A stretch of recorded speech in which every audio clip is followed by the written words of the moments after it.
Sand cone test, an overview. The objective of the sand cone test is to determine density or unit weight of an in situ soil. The ASTM standard for this test is D1556.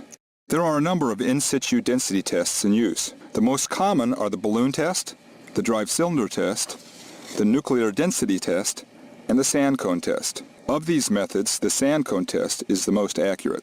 It's especially useful to determine the density of compacted fills. The sand cone is almost always combined with a moisture content measurement. Using these two tests combined, we can compute both the total unit weight and the dry unit weight of the in situ soil. The sand cone test actually consists of 4 separate parts: calibration of the sand cone, determination of the in situ total unit weight, measurement of the in situ moisture content, and computation of the in situ dry unit weight. Before covering each part of the test, let's have a quick overview of the test method. In order to compute the unit weight, we must measure both the volume and weight of a sample of the in situ soil. In the sand cone test, we do this by digging a small hole in the ground and collecting all the soil that comes out of the hole. We can then weigh this soil. To determine the volume, we fill the hole with a special calibrated sand. This sand is very uniform and dry. It will flow easily into the hole and fill it up. Most importantly, we will have already determined the unit weight of this sand. By weighing the sand container before and after we fill the hole, we will know the weight of calibrated sand in the hole. Since we know the unit weight of the sand, we can compute the volume of the hole as the weight of the sand filling the hole divided by the unit weight of the sand. Now we know both the weight of the soil removed from the hole and the volume of the hole. We compute the in situ unit weight as the weight of soil removed divided by the volume of the hole. If we have measured the moisture content of the in situ soil, we can also compute the dry unit weight as the total unit weight divided by the quantity 1 plus the moisture content divided by 100. Now that we have an overview of the test, let's look at the procedures. The first step is to calibrate the sand cone. The sand cone apparatus consists of a jar of sand, a cone assembly to transfer the sand from the jar to the hole, and a base plate which ensures a good connection between the cone and the soil. The cone assembly contains a valve that controls the flow of sand out of the jar and into the hole. Not all of the sand that flows out of the jar ends up in the hole. Once the hole is full, the sand continues to flow out of the jar and fills up the lower cone assembly, the part below the valve. When we weigh the sand cone before and after filling the hole, we're actually determining the weight of the sand filling the hole plus the weight of the sand filling the lower cone assembly. Obviously, we must subtract the weight of sand filling the lower cone assembly to determine the weight of the sand filling just the hole. So there are 2 steps in the calibration of the sand cone. First, we must determine the weight of sand filling the lower cone assembly, and second, we must determine the unit weight of the sand. The procedure to determine the weight of sand filling the lower cone assembly is very simple. Fill the jar with sand, attach the cone assembly, and weigh the jar and a cone assembly.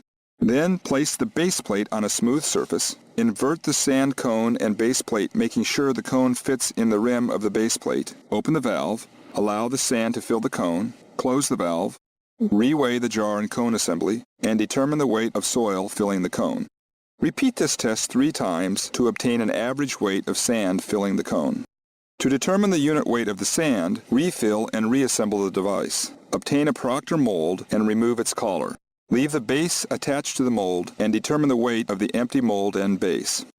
Hold the sand cone assembly over the Proctor mold and open the valve. Allow the sand to completely fill the mold. The objective is to fill the mold in the same way that you will fill the hole in the field. When the mold is filled, close the valve and remove the sand cone. Carefully strike off the top of the mold with a steel straight edge to obtain exactly 1/30th of a cubic foot of sand. Clean any sand off the outside of the mold and base, and then weigh the mold and base filled with sand. Empty the mold and repeat this process 2 more times. Using the average weight of sand filling the mold and the volume of the mold, you can compute the unit weight of the sand. It is important not to vibrate the sand cone during calibration or testing. The unit weight of the sand will change if it is vibrated during filling of the mold or filling of the hole in the field. We want the sand to be in a loose state, both in the lab and in the field. This is no time to shake, rattle, and roll. Now let's look at the field testing part of the procedures.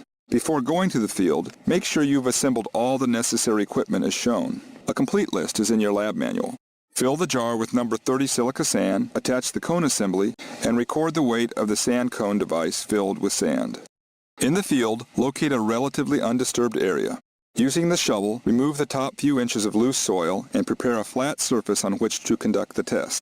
Put the base plate on the surface and adjust as needed until the base plate fits flat with no gaps between the base plate and the soil.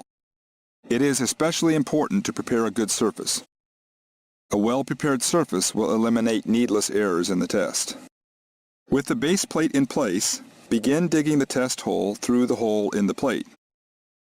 Be careful to recover all of the soil that comes out of the test hole and place it in a sample bag. You need to determine the weight of the soil that comes out of the hole, so don't lose any soil during this process. Continue digging the hole until its volume plus the volume of the cone is slightly less than the volume of the sand in the jar. Remember, the larger the hole, the more precise the test, as long as you don't run out of sand.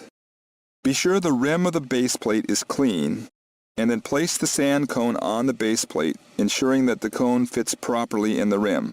Open the valve and allow the sand to flow into the hole. This will take a few minutes. Do not shake or vibrate the cone when the sand is flowing. When the sand has stopped flowing, close the valve and remove the sand cone. Return to the lab and weigh the sand cone assembly and the bag of soil. After weighing the bag of soil, take a subsample of the soil and determine the moisture content using the normal procedures. You should now have determined the following quantities: unit weight of the sand, weight of the sand filling the cone, weight of the soil removed from the hole, weight of sand filling the hole plus the cone. From these quantities, you can compute the total unit weight and the dry unit weight of the in situ soil. This concludes this presentation.